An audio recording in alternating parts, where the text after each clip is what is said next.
What if I told you that you were only 3 easy steps away from running the best combat encounter of your life? Welcome, I'm Holistic Dungeon Master, and I help DMs master their craft with helpful videos like this one, where we steal 3 tried and tested video game combat hacks and transform our dull combats into thrilling encounters for our players. If you're enjoying my content so far, then please like the video, crit the subscribe button, notification bell. For those who would like to support the channel further, you'll find my Patreon down below. Now, let's get rolling!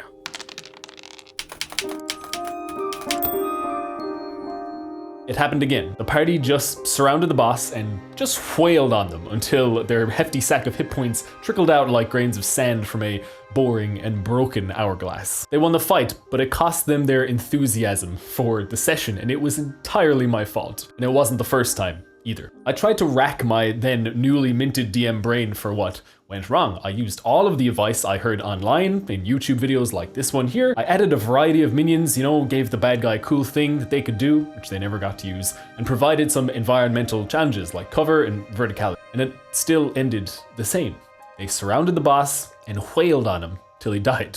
To my great shame, I cursed my players for not being creative or tactical enough, but I quickly realized that no, the responsibility lies solely on my shoulders as the DM to design interesting encounters and encourage them the party of course, to flex their creativity and their teamwork. That's my job. I still didn't have a solution though, and it kind of felt like I'd tried everything. Every bit of advice touted online by other DMs. So I was in a mood most foul when I was watching a Josh Strife Hayes video. Great channel. I was specifically watching their review of the original God of War. His videos are quite excellent, and the whole point of his reviews is to discuss whether or not these old games were any good. He was discussing the combat system and how it's always thrilling because you always had more than one problem to solve during an encounter. My ears pricked up at this, right? It really resonated with the problem I was having at the table, but I kind of quickly deflated and cried aloud, but I bloody tried that already. But as he described why it works so well in God of War, I started to get really, really excited. He explained some things that I missed completely, and so it seems did everyone else giving the advice, or they merely neglected to mention this secret ingredient. Each problem that the player faces in combat must make the solution to other problems they're dealing with more difficult to solve. What a revelation. So simple, so elegant. And I knew there had to be more hidden gems in video game design, right? So I sought them out, and now I bring to you 3 of the most effective that I've found, with examples, of course, so that you can evolve your combat into something your players always look forward to. Let's dive and delve deeper into the first one.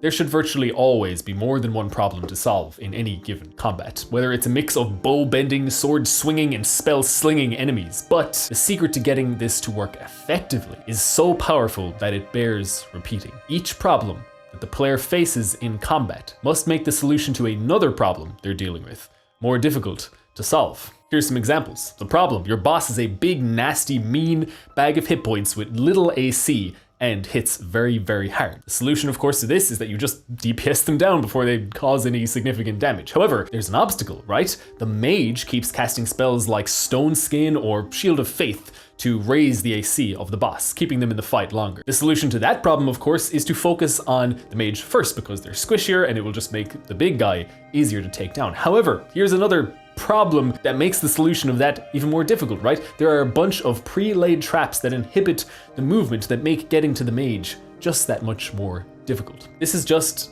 a small and simple example, and I'm sure your beautiful DM minds can come up with something much more creative and imaginative and fun, but already you can see how much more dynamic this encounter will be. It's a puzzle that needs solving, and it will require all of the varying talents and skills and abilities and spells of the party to solve. Someone's gonna have to tank the big hits of the boss while someone goes and deals with the mage, and if someone gets stuck in the traps, well, then someone's gonna have to go and help them, right? The party will have to work together and come up with a creative solution for this one, right? Now, some of you clever clogs will have noticed that I included a much flaunted tip on interesting encounters, environmental challenges. The environment and the arena of combat should play a pivotal role in our encounters, but again, there's just this hidden, we're gonna unobscure it now, this hidden mechanism for unlocking its true potential. And I'm going to show you using the same little encounter narrative we're running with so far, and it's just another video game hack that developers and game designers use.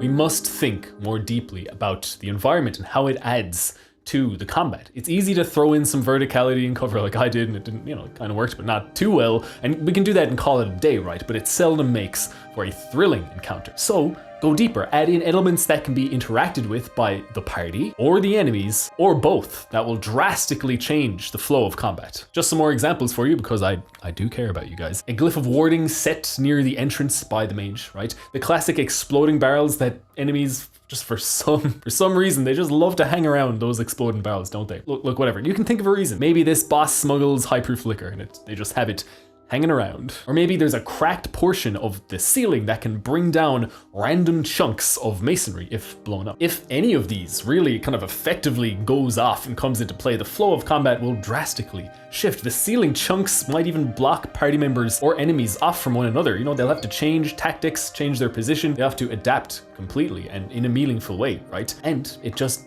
adds yet another challenge for them to solve. You can set all of these things up and it will make for an interesting combat, but unless introduced properly, these things will likely sow more confusion than anything for your players. After all, how were they to know that the ceiling appeared unstable? They certainly didn't waste their action in combat to investigate things, right? And take in their surroundings. They didn't do that. There is a very simple way to clue your players into this, however, that translates into huge player satisfaction when they utilize the environment in combat, or even when their enemies do, right? They'll know about these environmental quirks because you'll already have shown them.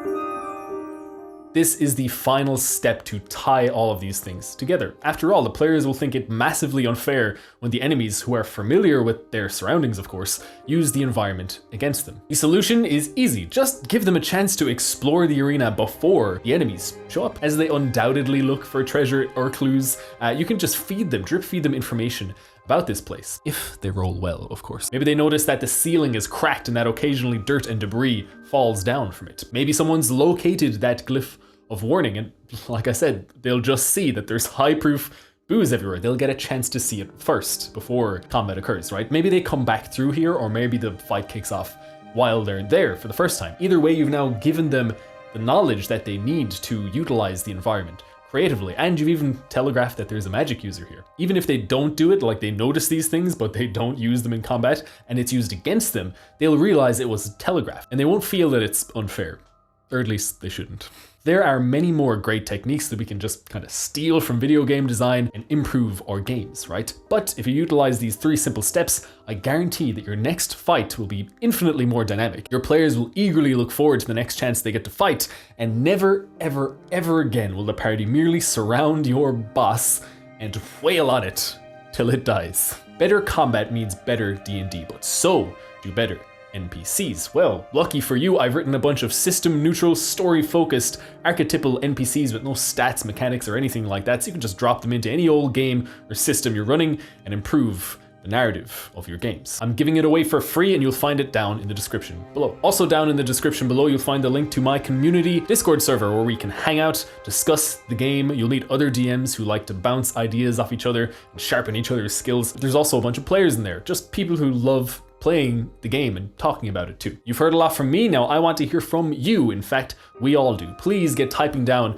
in the comments below. Let us know which one of these are you most excited to try. Are there any other elements from video games that you've noticed and that you've already started to tie and use in your games? Please let us all know so that we can foster this community of DMs who help each other hone their craft. If you've watched this video up until now, then you are the DM that I make this content for. Someone who is truly dedicated to becoming the best DM that they can be. So thank you so much for watching all the way to the end. Please like the video, crit the subscribe or notification bell, share with another DM who you think could use this knowledge, this information, and remember, this world needs good DMs.